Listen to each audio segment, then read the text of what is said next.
우리가 지난 몇 주 동안 이 빛의 자녀로 부르셨다라는 것에 대해서 쭉 살펴오셨어요. 자, 그것을 생각을 정리도 할 겸 제가 질문을 한번 드려보도록 하겠습니다. 그의 빛 안에 살면, 그의 빛 안에 산다라는 게 무엇입니까?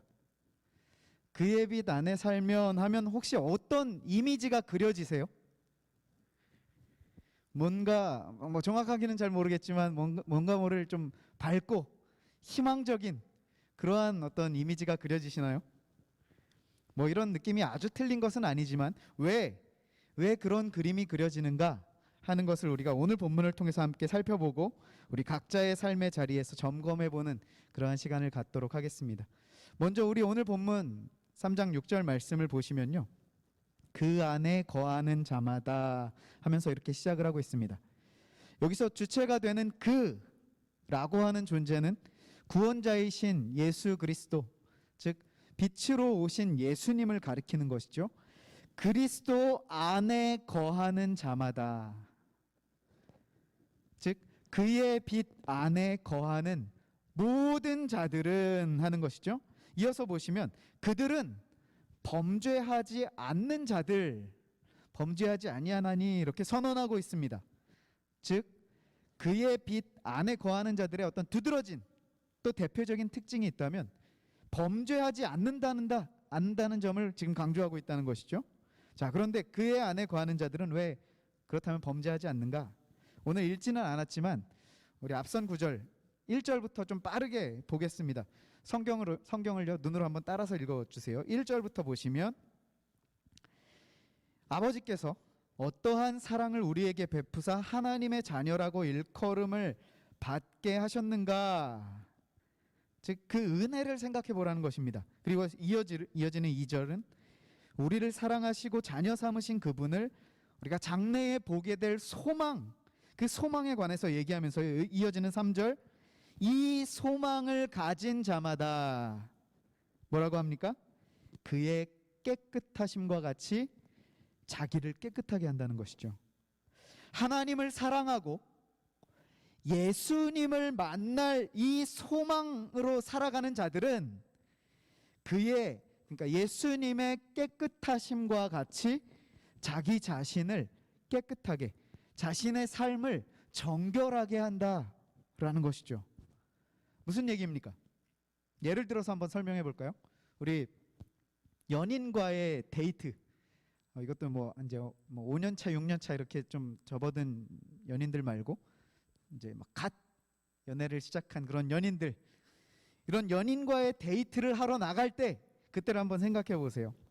자다가 일어나서 막 침 흘린 자국 그대로 막 머리 떡져 있는 채로 어제 신던 양말 그냥 대충 주워 신고 추리링 바람에 나가겠습니까? 그렇게 가지 않는다는 거죠. 아침부터 일찍 일어나서 목욕도 하고 꽃단장하고 다 마무리했음에도 불구하고 나가기 전에 거울 한번 보고 최종적으로 확인하고 나가지 않아요? 왜 그렇게 합니까? 그 사랑하는 연인을 만나는데 꼬질꼬질한 내 모습을 보여주기 싫은 거죠. 냄새나고 더러운 모습으로 나아가면 상대방이 당연히 싫어한다라는 것을 우리가 알기 때문이죠. 그런데 우리 예수님께 나아올 때 어떤 마음으로 나아오셨습니까? 마음만이 아니라 어떤 준비로 나아오셨나요? 물론 이제 오늘은 우리 오랜만에 얼굴 보고 또 수련회 특별한 날이라서 좀 꽃단장 많이 하고 오신 것 같은데, 뿐만 아니라 우리를 그토록 사랑하시는 예수님을 다시 만날 그날을 내가 정말 기대하고 소망한다면, 물론 그것을 소망하지조차 않는 그리스도인들이 의외로 많습니다. 하지만 내가 예수님과 만날 준비가 아직 안 되어 있다고, 내가 그것을 소망하지 않는다고 해서 주님이 막 오시려고 하다가 그 시간을 미루지 않으세요. 물론 우리 주님은 오래 참으십니다. 오래 참으시고 기다려 주시지만 그 예수님은요, 하나님께서 정하신 때가 되면요, 우리의 어떠함과는 상관없이 그때는 가차없이 오십니다. 우리는 그때가 근데 언제인지 모른다는 게 문제죠.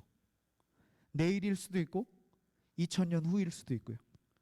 그렇기 때문에, 그러니까 모르기 때문에 매 순간 주님을 다시 만날 것처럼, 직후의 순간에 주님께서 오실 것처럼 마치 등불에 기름을 준비한 지혜로운 5 처녀와 같이 우리 주님 오실 그 순간을 우리는 맞이하며 기다려야 한다는 것이죠.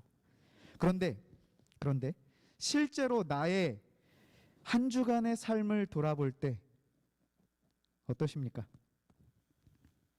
우리는 마치 이번 주에는, 적어도 오늘은 주님 안 오실 것처럼 살아가고 있지 않아요?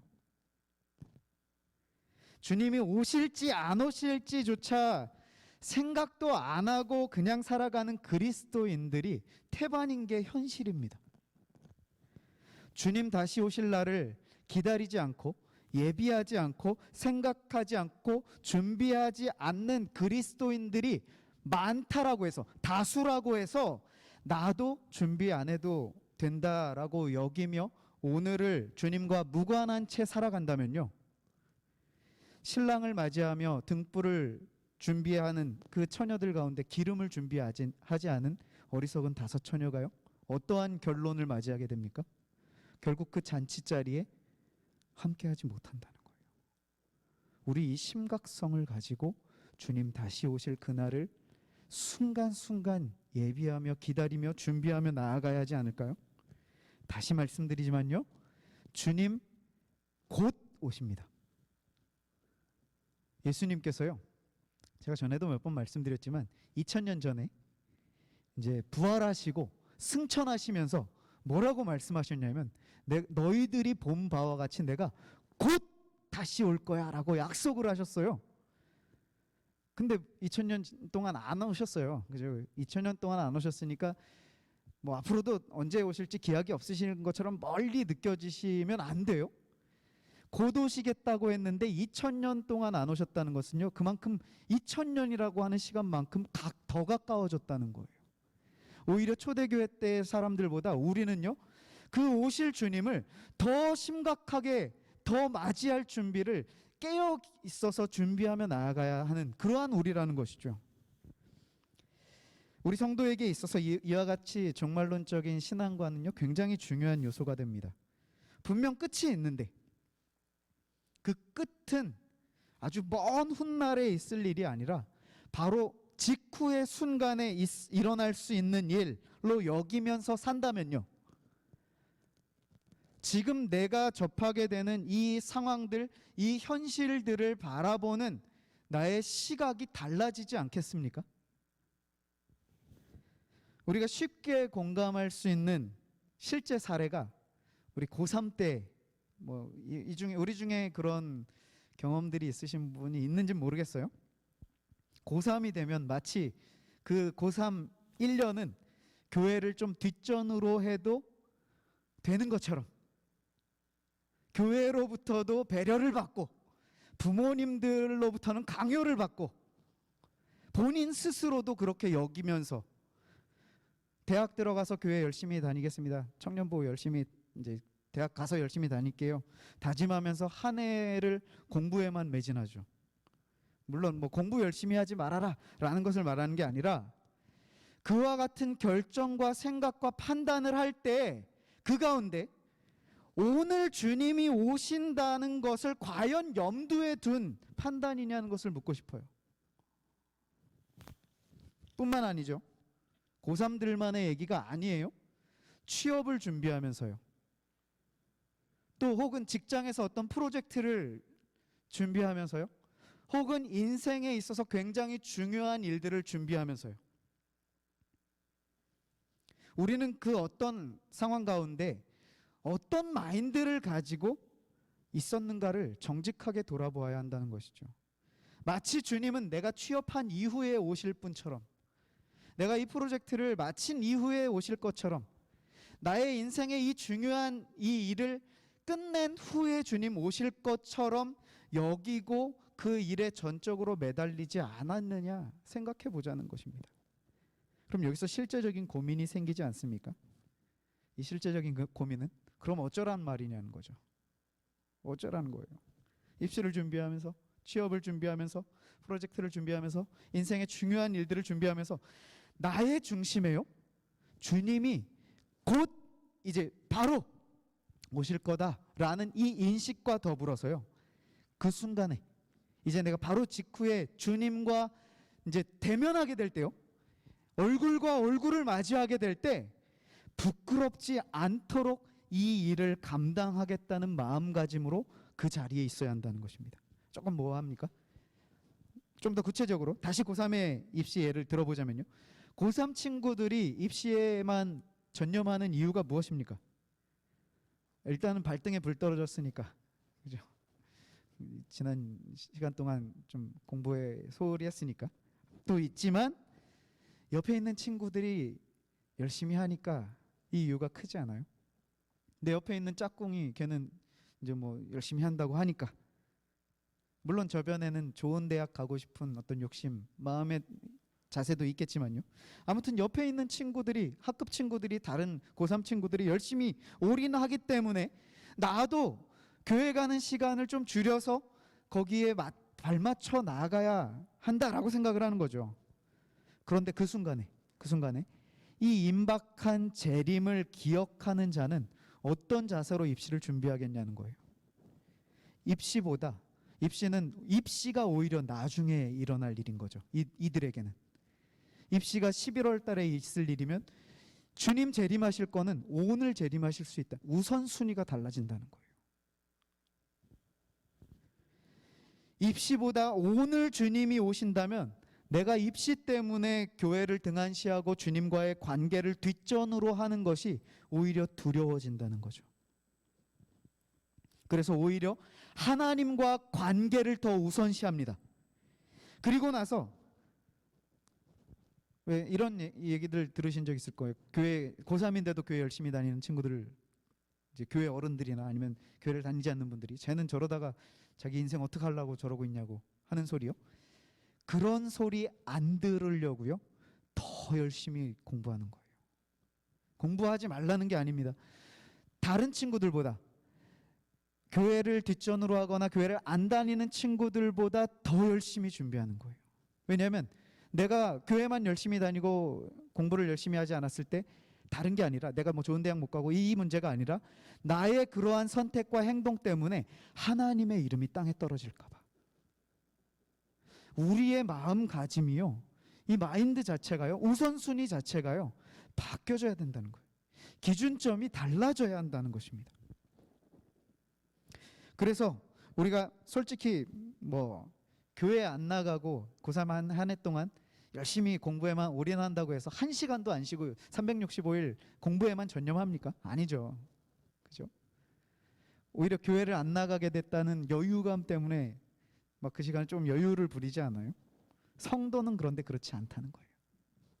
성도는요, 그 시간을 아껴서 주님을 만나고 주님을 만난 그 시간 때문에 나에게 주어진 몫을 더 성실히 한다는 거죠. 그럼 너무 빡빡해서 금방 지치는 거 아닙니까? 수능 보기도 전에 이미 지쳐버리는 거 아닙니까? 교회도 열심히 다니고 공부도 열심히 하면 죽으라는 얘기입니까? 뭐 이런 고민이 또 생기겠죠? 그런데요, 사실 우리는 그렇게 두 가지를 다 열심히 하지 않았어요. 그동안 솔직히 그렇지 않습니까? 그냥 넘겨서 지레짐작으로 그렇게 두 가지를 다 열심히 하면 지쳐서 탈진할 거야, 번아웃 될 거야 라고 짐작만 했을 뿐이지, 실제로 그렇게 두 가지를 다 열심히 한 사람이 많이 없다는 거예요. 물론 저도 학생 시절에 둘 다 열심히 하지 않았습니다. 저는 오히려 공부를 조금 등한시했어요.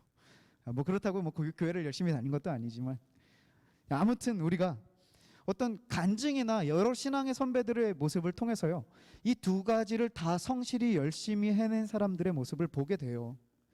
어렵지 않게 들을 수가 있습니다. 어떻게 그럴 수 있느냐?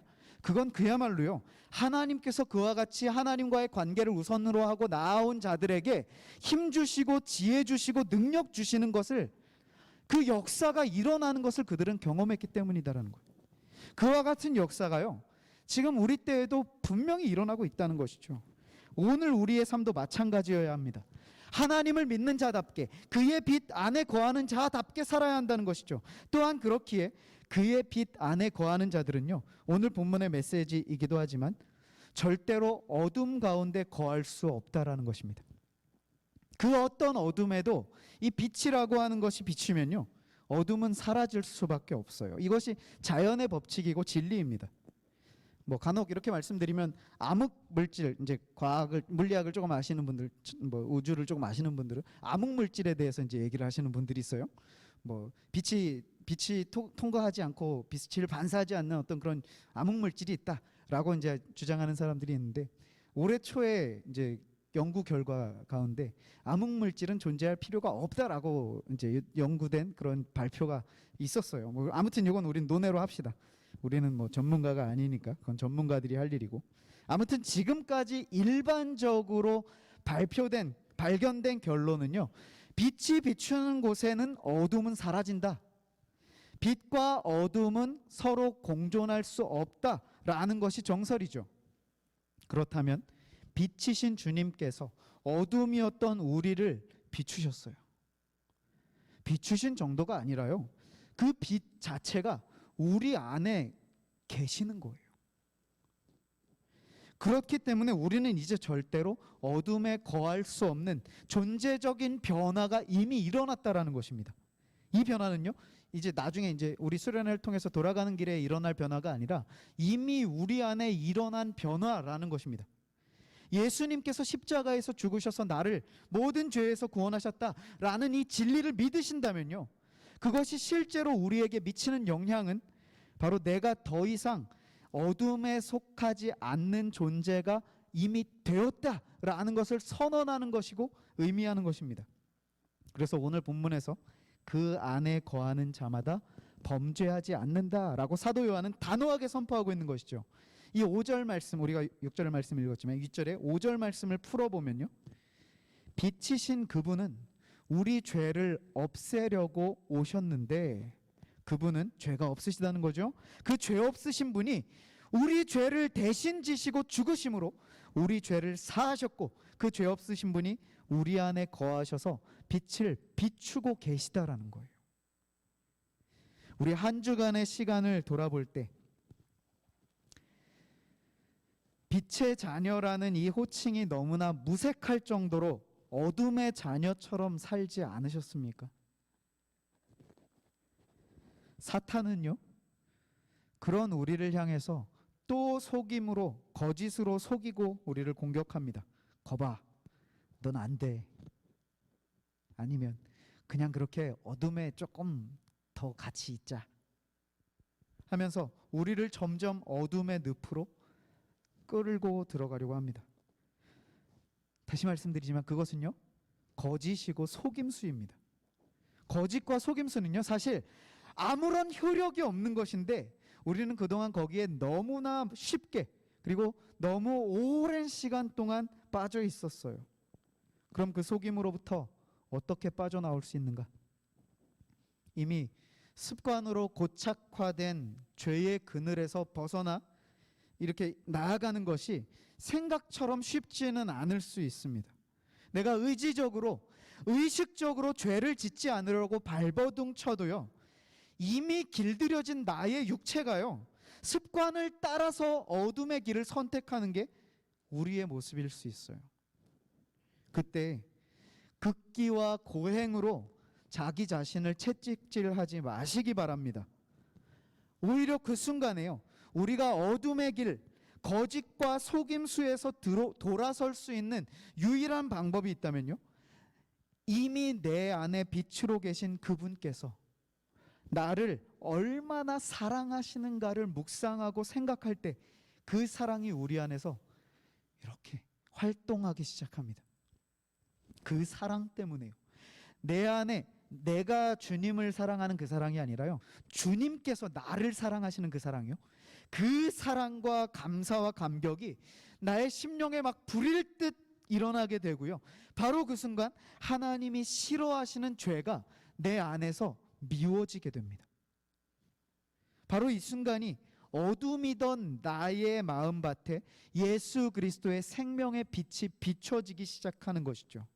그렇게 어둠 가득하던 나의 마음에 생명의 빛이 비춰질 때요, 우리는 내가 얼마나 죄인인가가 드러나게 되고, 나와 하나님과의 관계를 가로막고 있는 그 죄악들이 미워지고 싫어지게 됩니다. 하나님을 사랑하는 마음이 커지면 커질수록 죄가 미워지는 마음이 더더욱 커지게 되는 것이죠. 이게 죄에 민감해졌다라는 것입니다. 어쩌면 우리는 죄에 대해서 너무나 무감각한지 몰라요. 죄가 죄인지도 모르고 그냥 빠져있는 상태가 태반이고요. 죄인지는 인식하지만 의지와 어떤 나의 마음의 연약함으로 그냥 거기에 있기를 즐겨하기도 하고요.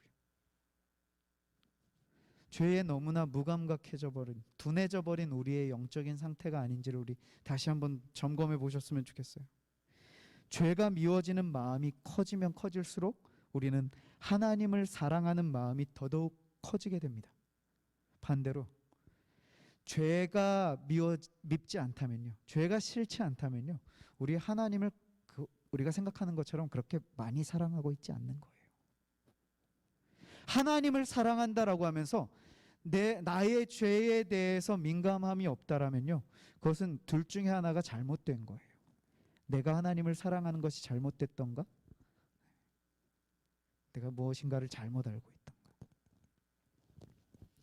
다시 말해서요, 그 빛 안에 사는 자들의 대표적인 특징은 첫째로 하나님을 뜨겁게 사랑한다는 것입니다. 그리고 둘째로 그로 인해서 하나님을 뜨겁게 사랑하는 그것으로 인해서 죄에 거하지 않는다는 것이죠. 그리고 셋째로 자신의 욕심대로 살지 않는다는 것입니다. 결론적으로 정리해 볼게요. 그의 빛 안에 사는 자들, 이것을 조금 구체적으로 표현하자면 생명의 빛이신 예수 그리스도를 모시고 마음에 모시고 살아가는 자들은요, 첫째로 그 주님을, 내 안에 계신 그 주님을 뜨겁게 사랑하는 자들입니다. 왜냐하면 내 안에 계신 그분께서 나를 자녀 삼으시기 위해서 어떤 일을 행하셨는가를 알기 때문이죠. 그분의 사랑의 크기를 알기 때문이죠.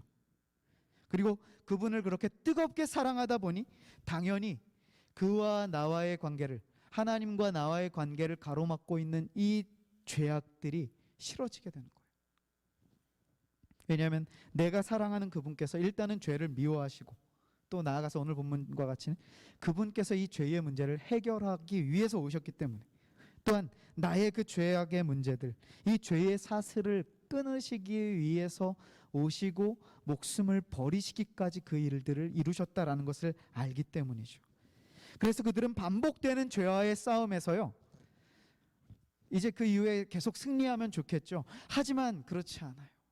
이것을 알매도 불구하고 주님의 그 사랑과 그리스도의 그 하신 일을 내가 마음으로 알았음에도 불구하고 한 주간의 삶의 자리에 나아갔을 때 나는 또 그 죄와의 싸움에서 수없이 실패합니다.